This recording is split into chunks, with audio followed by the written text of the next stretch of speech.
people actually don't value you for what you are actually doing, like your main role as a nurse. They value you because they think you are a doctor. You get allocated to a lot of patients and then you're handling a lot of things at the same time. I don't know how they do your allocation there as well. How many patients do you get to have at a go? 20.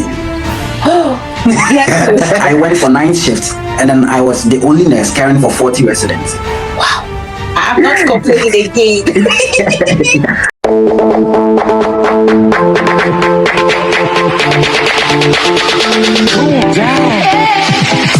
Hi everyone, welcome back to my YouTube channel, and today I have here with me Emmanuel. And Emmanuel is a Ghanaian, he's a nurse in the UK, and he's a man, obviously. We're going to be talking through the concept of men in nursing, how the world is like, practicing nursing as a man, as a male in the world, and comparing the Ghanaian practice now with UK practice as well. Meanwhile, Emmanuel, welcome here to my YouTube channel. And Hi, thank you. Could you please introduce yourself? Like, just give a brief introduction, and then we'll go. Okay. My name is Emmanuel, as you already said. I'm a nurse in Ghana. I was a nurse in Ghana, and then I relocated to the UK about almost 7 months now. Yeah, and I have not really practiced nursing for that long, but as soon as I got the opportunity, I had to utilize it. So I had to move and then practice here.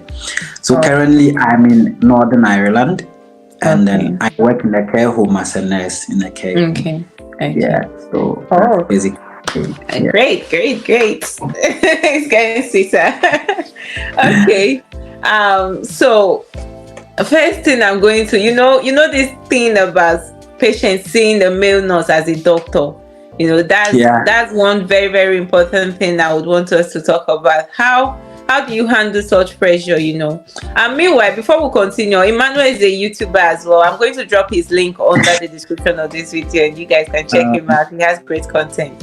Okay, so going back to the thing, like, how do you handle the pressure of, I'm sure a patient has at one point or the other referred to you as a doctor and all of that. How do you deal with that? Yeah.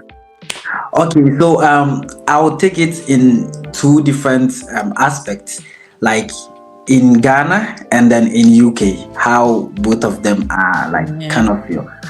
So way back home, in Ghana, the pressure is very much as compared to the UK, So when we went to nursing school and completed, even the people who stay with us in the community all think we are doctors. I say, once you're a male nurse, you're a doctor.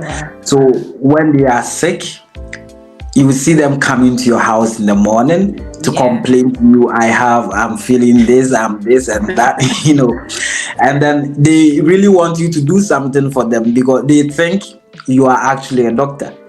And then at the ward, the pressure is worse. Yeah. And then sometimes it really feels a little bit intimidating because imagine someone feels or sees you as a doctor.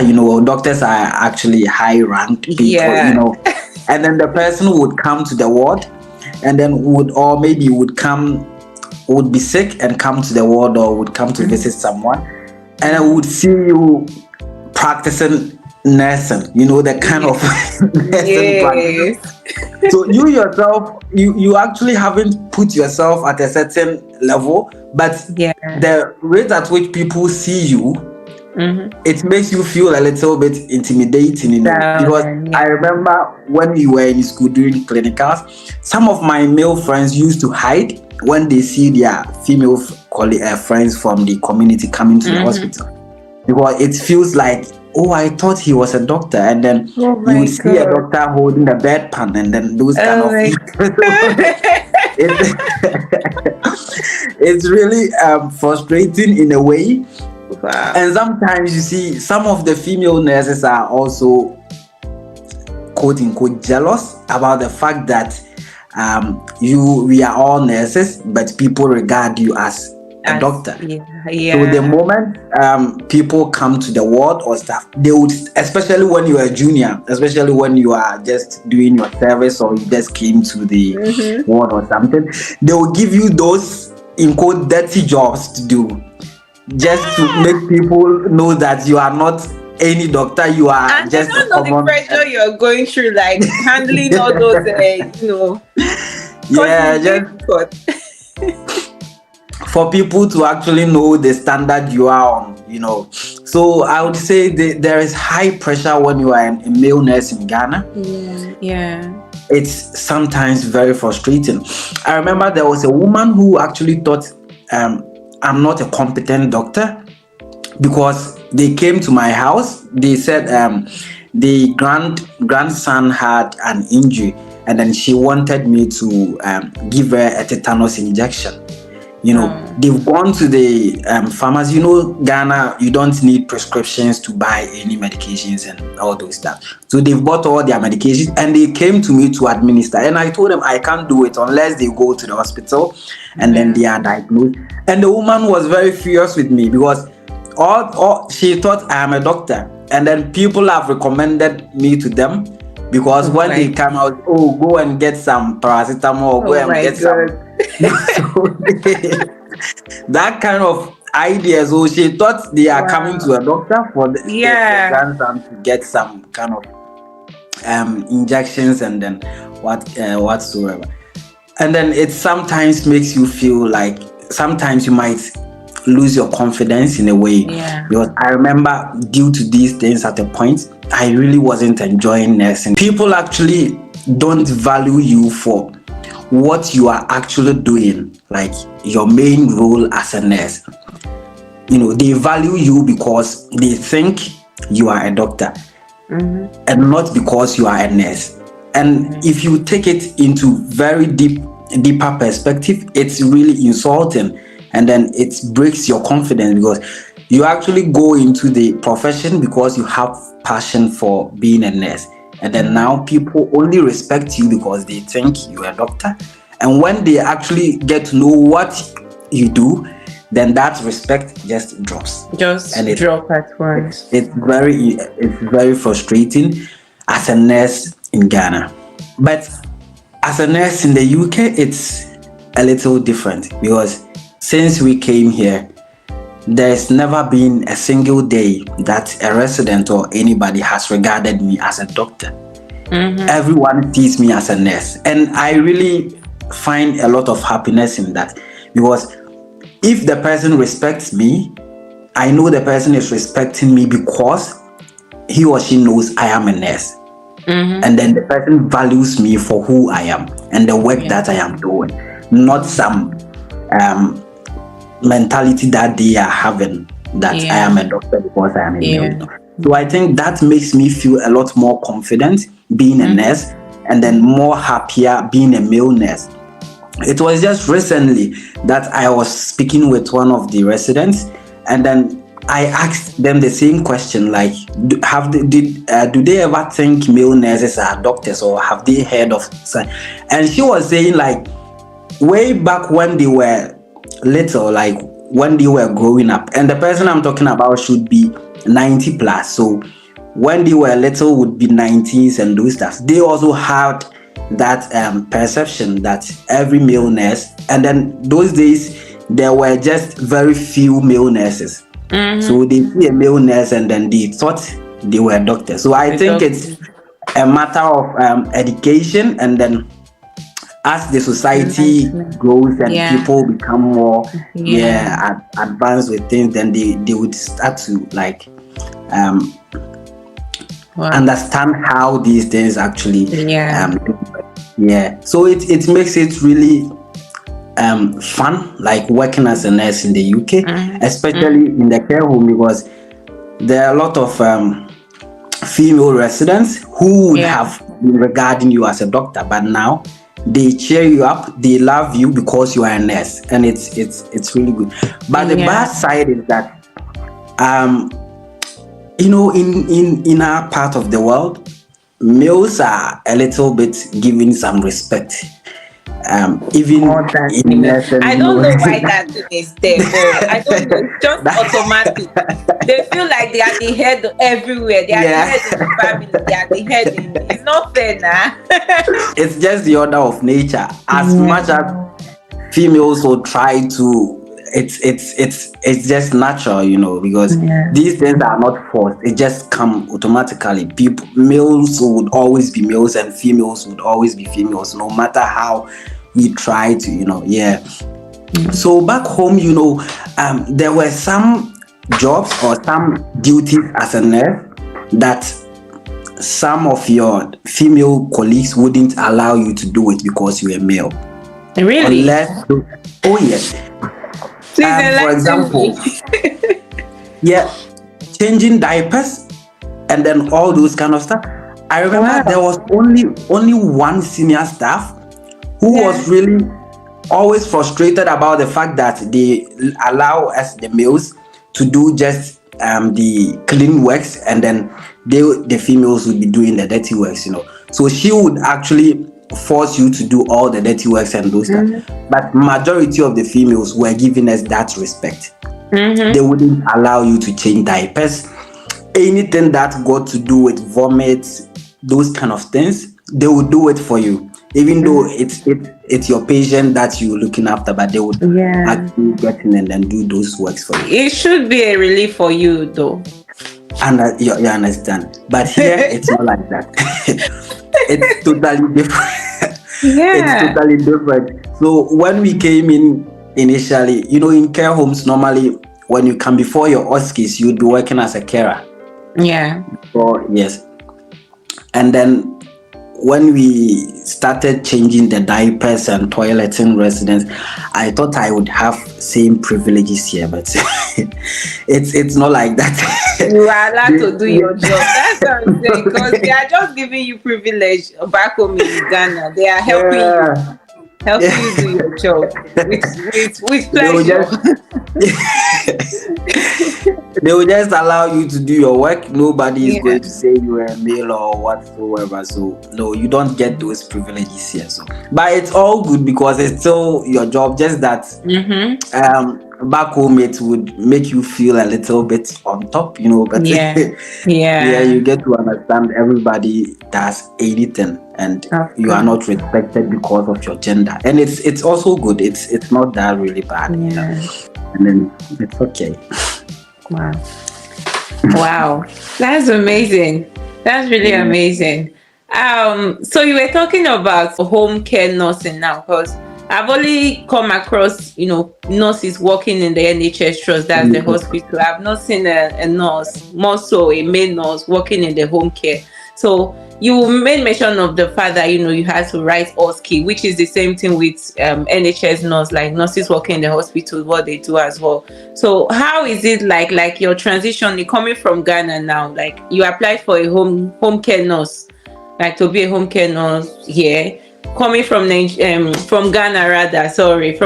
to the UK, Northern Ireland to be specific, and then transitioning, doing your OSCE prep and all of that, and working.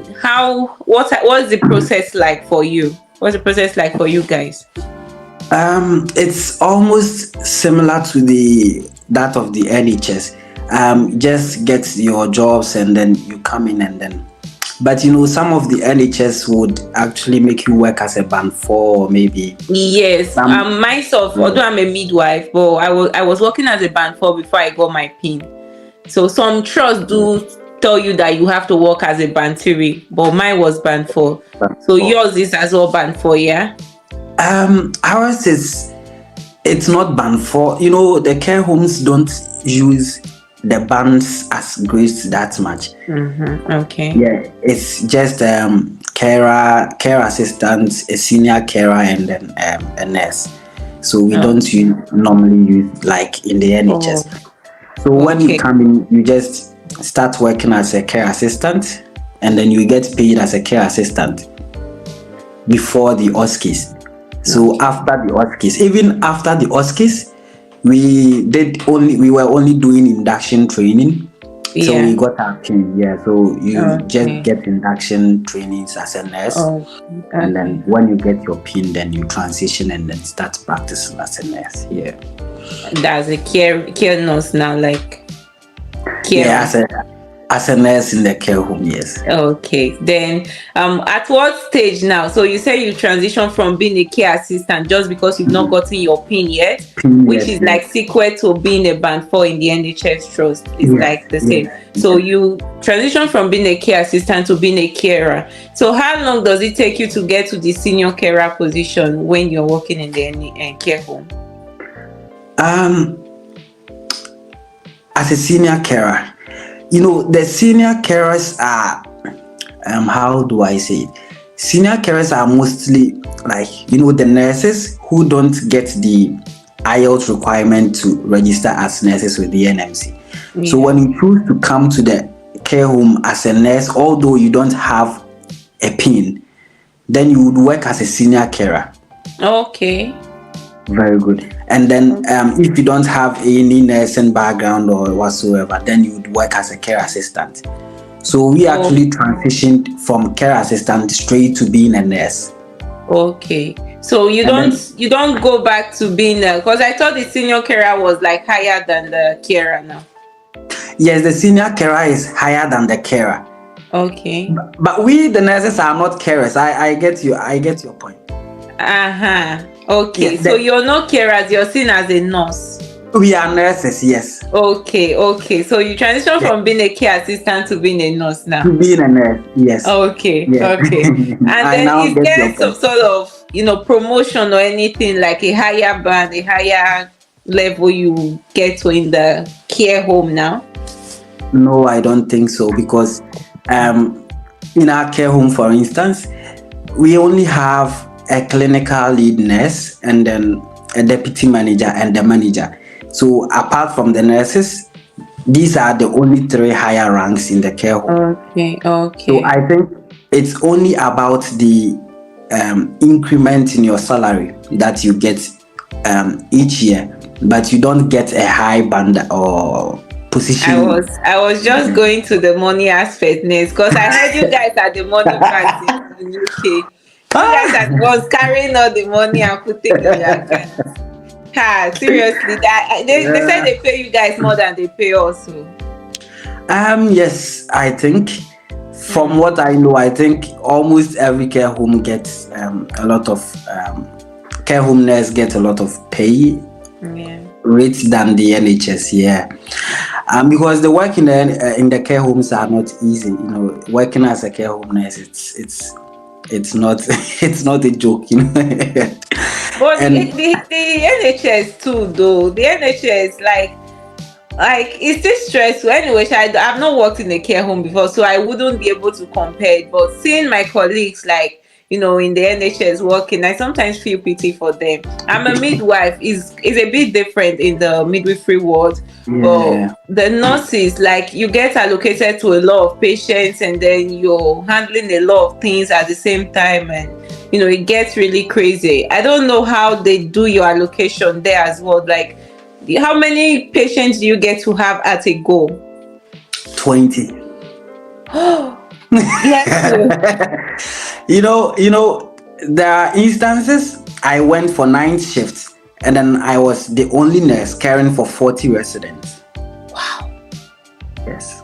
So you understand the high amount. Yeah. I'm not complaining again. Because at most for NHS nurse would be like 8 or 9. That's 12, true. Yeah, but the least I would get at a time would maybe just 18, because maybe there are maybe some of the residents are in a hospital or something, and that even it's not like regular. You always get 20 residents at a time, and then sometimes when you are short, for instance, just I was saying, I was going for a night shift and the nurse I was supposed to go with was sick and then went to the hospital in the evening. So at that point we couldn't get anybody to come and then fill in. So I had to care for 40 residents for 2 days in a row. You understand? So it's very scary, It's very scary. One person caring for 20, even 20 It's a lot, because those people are residents. having different health conditions and all that, and it's your job to understand it and And, actually care, alleviate, make sure they are okay, make sure they are not, you and understand. So then it's a lot, I would understand. and then out of these 20 residents, you could have like 15 of them having dementia. Oh, Imagine caring for one dementia patient and then yeah, multiply that by 15. It's yeah. it's It's a not a lot. joke. It's a Yeah, lot. it's not a- You're really earning your salary, I would we say. deserve much more than that. Yeah, you're earning it. We deserve That's a much. lot. That's a lot. Anyways, can you just help us to, I don't know if you understand how much, nurses in the hospital now get per annum. If you can compare, we want to like try and compare the salaries now. What's the difference? So that somebody that wants to, go into the care home would know that, okay, this is what I'm going into it for. You understand what I mean? Yeah. Per annum, I wouldn't be able to get the exact figures, but I would say, per hourly rates, the NHS band 5, like same band 5 nurses, NHS would be like with between 13 to 14, depending on Yes. where Yeah. you are. Yeah. But care homes, most of the care homes would be starting from 17 above. I have friends who take like 21 per hour. Okay. Yeah, Okay. and most of them would be between 17 and then 20 within that range. Yeah. But it's not really that huge as we talk about, because in the care homes, for instance, our place like this, you don't get enhanced pay for working 9 shift or working weekends, unlike in the NHS. Some of the NHS working weekends you get an enhanced rate, and then working even on 9 shifts you get an enhanced rate, but it's not like that in the care home. Okay. Okay. So I Yeah. think But we get it's like almost double when we're having what doing we bank can. shift. Yeah. Yes. So even when you're doing extra shifts, you still get the same amount in the care home. There is no Yeah. enhancement. Yes. Okay. Okay. Almost So that's amount like the the same tips thing. they give to us now. Because Yeah. comparing it to NHS, when we're doing bank shifts, we get extra pay. When we are doing nights, get extra pay, like a higher pay. We're doing Yes. weekend shifts like Saturday and Sunday, higher pay, and then what's it called? When you book bank shift as well, you get higher pay. Yeah. That's how it is. Yeah. So I think it's balanced a little bit in a way. No, it's not balanced yet. It's not balanced yet. There's still somewhere I'm going, because you made mention of the fact that every year you get an increment in salary. Is that correct? Yes. Okay, so it doesn't come that easily to a nurse in the NHS unless they apply for a higher band, which is apply for a band 6, apply for a band 7. That's when you get your pay increased. No. Yes. You get pay increase each and every year in a care home. So it's just like food being served to you on a platter, like take every year, take. Like you don't have to work for it. No. We just get it. You say. As the year goes by. Yeah. Mm-hmm. Do you have have an idea about how much they keep adding to it every year? Like, what's the difference? I wouldn't really know but mostly from what I've seen, it would be like maybe if you're earning 17, you can jump to maybe 18 or 18.5 in a year. Yeah, and then some would move maybe to 17.5. But it's like the increment is kind of significant. It's not just point. It is per hour now. Per hour, 12-hour shift, and then times multiplication. Yeah. It's very significant. Yeah. Unlike because I heard the NHS, sometimes you just be given some little increments, and it's not really that heavy, but the increments are very significant. Even converting from a band 4 to band 5, when I transitioned from band 4 to band 5, the difference was not so much. It was just like 200 pounds, that be 100 and something pounds difference between the two bands. You That's understand? very bad. Yeah. It was so like, I was like, why not I just remain? Because at some point during my band 4, I earned higher than what I was. You know, when you do more weekend shift, more night and all of that, you get higher pay. So Higher. I earned Yeah. higher as a band 4 than when I was a band 5. Band 5. Yeah. As yeah, when I compared the two pay slips, I was like, wow, the difference is not so much in the band. So that's it. Do you have any other thing you feel, you want to add on all of this?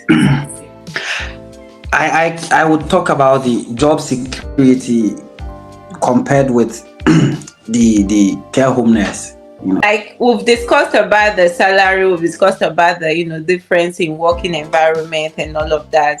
Is there something you want to add to this? Like, give us, like, comparing the two, this thing now, working in the NHS and care home. I would say, there are people who are stuck between choosing whether to work for the NHS or choosing to work in the care home. Yeah. So I would advise such people that it's a matter of priorities, what you really want to achieve in the near future, because working in the care home is very scary. The probability that you lose your PIN is very high. Although it's not factual, but per what the NMC, like the number of people who lose their PIN from the NMC are mostly those who are working in the care homes. Because in the care homes, a resident can even pick a phone and phone the GP herself. So imagine maybe you've done something wrong to the resident, or something has happened. The resident can just call maybe the daughter or the family or the relative, and the person can just escalate it wherever. So before you know, then the case is just somewhere. But in the NHS, it would go through like some structures before these cases would be handed over to the NMC or those kind. So working in the care home is very scary, apart from the fact that you earn enough money, but you really have to be careful with your practice, else the least then you can lose your pay.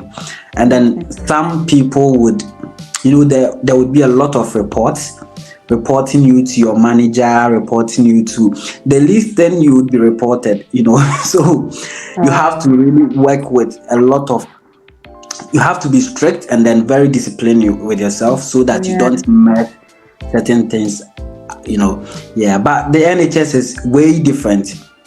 Friends I've spoken to who are in the NHS, like, you feel a lot secure as a nurse in the NHS, far way more than you are a nurse in the care home. It's quite scary. The least thing you can lose your PIN. So apart from considering the money aspect, you also have to take into consideration your PIN, because some people are not really competent with the nursing, and that's fact. So you have to know yourself, and then know the things that you might be at risk of, and then you choose in between. And I would also say, if you really want to like climb up in your education, in your educational ladder, you choose the NHS. I have no dreams of going to school or furthering my education again. Maybe it will come in the future, but as at now, I have, in the next 5 years, I'm not going. You just want to enjoy your life and live. I just want to make money. So if you really want to go, some people want to get their masters, their whatsoever. You come to the care home, and that dream might be shattered. Because no care home employer would give you like a year study leave to go to school, and it doesn't happen. And then even if you would get a leave or something, nobody is going to fund it for you. Unlike in the NHS, where you receive some sort of you get funding for your education. So I think in the care homes, these things are the disadvantages in the care homes that people really have to be conscious of before choosing between the NHS and then the care home. Else you might think, because of the money might lure you to come into the care home, and then later you regret coming to the care home. And then if you are someone who doesn't really have a lot of patience then never dream of coming to the care home. That's me. You're just talking about me. Patience Never level dream of coming to the care home, because that is our hallmark. You have to have a lot of patience, because you are dealing with like 15 dementia patients at a time, at a go. Whilst you are maybe writing your notes or you are serving medications, someone is confused, someone is getting up while the person is not supposed to get up, someone is doing this, a lot of distractions here and there, and the least that you might even make medication errors and stuff. So you really need a lot of patience if you are working in a care home. So if naturally you don't have that much of patience, just go to the NHS and then be free and be safe. Else you come to the care home at your own expense. You might lose your pin, or you might even get so stressed, and sometimes I close from work and then it's like I can't even sleep, because you'd be so tired and so stressed, and you can't even have your rest. So it's there are so many disadvantages with the care home. The only advantage I would say is the money, number one, and then you get to know people, you get to know your residents that much, because some of the residents would be, ever since I came here, majority of the residents I came to meet are still in the care home. So you kind of form some bonds or kind of with them, so some of them really likes you, would be asking you questions about so some of them knows my background, they know where I'm coming from, they know the school I attended, how Ghana is, all those kind of, and then it's really fun, and then it's lovely, sometimes. But apart from that, and then a few other advantages, it's really scary working in the care home. Wow. You're making me want to cry now. I'm feeling pity. It's not too bad. I'm just exaggerating for people to. No, I understand you. You just have to be careful anywhere you see yourself practicing, because then again, your pin is the one that is going to stand in for it. I totally understand what you're saying. Do you people do the same 12-hour shifts? 12, yes. 37.5 hours a week now. I do 36. Okay, that's the one in your contract, because we do 37.5 hours. It varies though among trusts. Wow, that's a lot of story. We have a lot of stories to share from the care home. So applying from home, is it the same process you take? Get to apply through Track Jobs Indeed, wait for interview, get sponsored by your employer? Is it the same thing? Applying from home, it's almost the same thing, just that you can't apply for care home jobs on Track Jobs. Okay, so where do you apply? You can check carehomes.co.uk. Okay. That's, I think, one of the biggest platforms. Okay. And then Indeed as well, and then you get care home jobs. Okay, so I'll drop the links under the description of the video as well, just to make it easier for anyone that wants to apply. And then talking about the interview, the sponsorship, and all of that too. You do interviews, you get your job offer, and then they will get you a COS and then sponsor you to come over to work them. But the difference is that most of the care homes, because they are private organizations, most of them would let you pay back some of the money they incur in bringing you over. Almost 80% of the care homes people have seen coming to the care homes are paying back, not all the amounts, but some of them.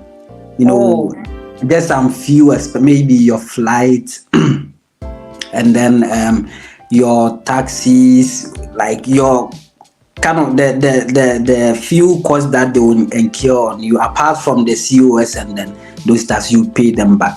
but they give you a very how do I say it? A very I want a word, but it's all right. Take your time. they give you a flexible So I'll already start again. Yes, sir. Yeah, so just a few of these costs, but they normally give you a flexible repayment plan that you go to use to pay them. Okay. Sometimes Over a few years. Yeah, a year or 2 years, and you pay it insignificantly, and then it doesn't really affect you. Yes. Okay. So something else. How about your IELTS? You do IELTS, right? Yes, you do IELTS. They pay you back that as well, your CBT, IELTS, and all that money. No, my contract, they didn't pay all that stuff. They paid for the final registration. Yeah, the final registration. £140 or £153. £153, yeah. Okay, £153. They paid that one back, but the IELTS, it wasn't part of the contract for them to pay. Okay. And then they book your CBT for you, didn't they? The OSCEs. Your OSCE. They booked the OSCEs. They booked for our OSCE trainings, our flight to the OSCE center, everything they did for us, yes. I still choose my NHS trust. I choose it because all of this cost was incurred by my trust. Yeah. Oh, that's nice. That's very. I think the NHS is government organization, so we are the government children. We are paying the taxes for them to give you all those benefits. That's true. Oh my God! Wow, this is really interesting, and it's been amazing, and jam-packed with lots of information. And I'm sure that anybody that was contemplating, should I go with care home, should I go with NHS, I'm sure you've had your few now, and you'll be able to easily choose which one you want to go with. So Emmanuel, do you have any other thing you want to give us as advice to the people out there that are watching us on television? Any other what I want to say is, if you are now starting the process of coming to the UK,